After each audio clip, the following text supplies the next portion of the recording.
Doctor Sreevarma ஆயுள் தரும் ஆயுர்வேதா அறுவை சிகிச்சை இல்லா குணம் ஆயுள் கால நிவாரணம்.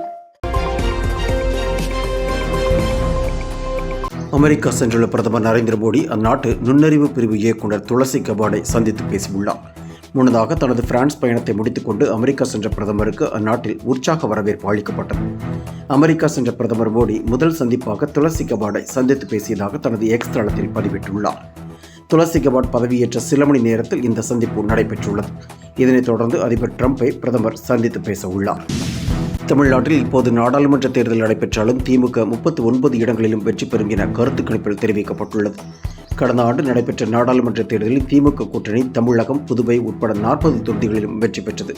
இந்நிலையில் மக்களின் தற்போதைய மனநிலை குறித்து இந்தியா டுடே சி-ஓட்டர் இணைந்து கருத்து கணிப்பை நடத்தியுள்ளது.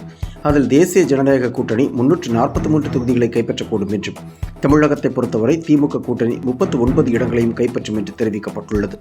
கடந்த நாடாளுமன்ற தேர்தலில் 47% வாக்குகளை பெற்ற திமுக கூட்டணி இம்முறை 52% வாக்குகளை பெறும் என்று அந்த கருத்து கணிப்பில் தெரிவிக்கப்பட்டுள்ளது.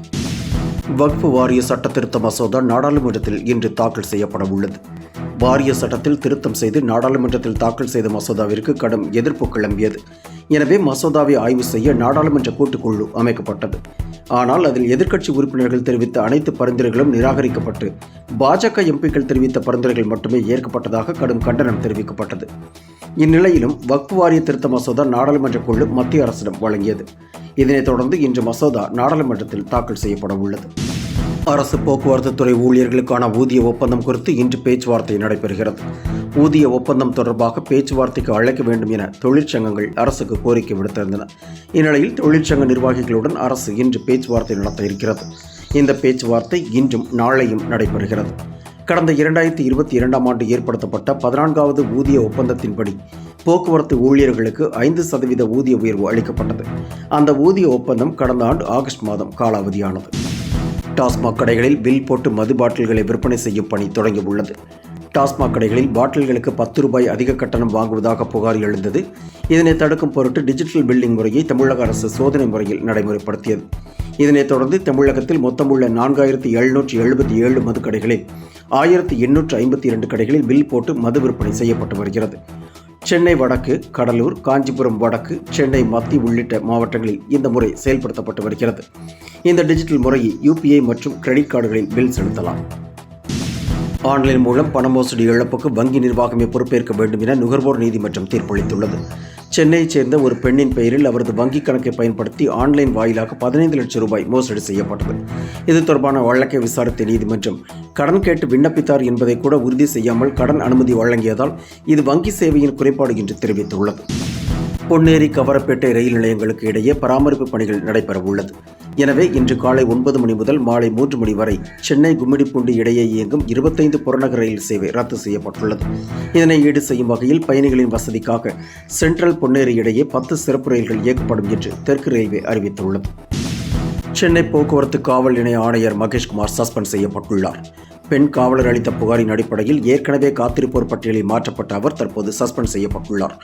மேலும் DGP சீமா அகர்வால் தலைமையில் விசாரணை நடத்த விசாரணை கமிட்டியும் அமைக்கப்பட்டுள்ளது. பீகார் தேர்தலில் பல தொகுதிகளில் டெபாசிட் கூட வாங்க முடியாத ஒருவர்தான் பிரசாந்த் கிஷோர் என விசிக கடுமையாக சாடியுள்ளது. தேர்தல் வியூகம் என்பது மக்களை ஏமாற்றும் செயல் என்றும், வேலையில்லா இளைஞர்களை வைத்துக்கொண்டு கட்சிகளிடம் பணம் பறிக்கும் செயல் என்றும் விமர்சித்துள்ளது. மேலும் திமுக கூட்டணி கட்சிகளுக்கு 6 சீட்டுக்கு மேல் கொடுக்கக்கூடாது என்று கழுத்தை நெரித்தவர்தான் பிரசாந்த் கிஷோர் என்று விடுதலை சிறுத்தைகள் கட்சி விமர்சித்துள்ளது. பாலியல் புகாரில் சிக்கும் ஆசிரியர்களை பணி நீக்கம் செய்யும் வழிவகையில் விதிமுறைகளை திருத்த பள்ளிக்கல்வித்துறை திட்டமிட்டுள்ளது. மாணவர்கள் மீதான பாலியல் தாக்குதல்களை முற்றிலும் தடுக்கவும், புகாரில் சிக்கியவர்கள் சில நாட்கள் சஸ்பெண்ட் ஆகி மீண்டும் ஜாமீன் பெற்று வெளியே வந்து விடுவதாலும் இந்த மாற்றம் செய்யப்பட உள்ளது. பள்ளிக்கல்வித்துறை அமைச்சர் அன்பில் மகேஷ் தலைமையில் நடைபெறவுள்ள கூட்டத்தில் இது குறித்து முடிவு எடுக்கப்பட உள்ளதாக தெரிகிறது. தமிழிசை தலைமையில் குழு அமைக்க திட்டமிட்டுள்ளதாக அண்ணாமலை தெரிவித்துள்ளார். இந்த குழு பாஜக ஆளும் மற்ற மாநிலங்களில் செயல்படுத்தப்படும் திட்டங்களை ஆராய்ந்து வரும் 2026 தேர்தலுக்கான அறிக்கையை தயார் செய்யும் என்றும் அவர் தெரிவித்துள்ளார்.